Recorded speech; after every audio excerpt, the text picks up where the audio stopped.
Gusto ko sa 10th year anniversary natin, umakit tayo sa Mount Pulag. Sige, dadaling kita sa Sea of Clouds. I'm not afraid of losing. Yung anniversary namin, umakit kami ng bundok. Pag yan nakarating kay Daddy, makahuli pagkikita na natin ito. Baka next year, pwede mo na ako ipakilala sa kanya. Pag-usapan na natin to, di ba?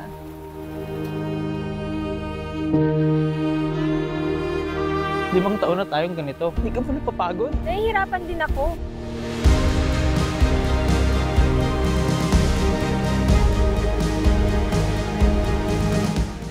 Ikaw ang pinakamagandang nangyari sa buhay ko. Every part of me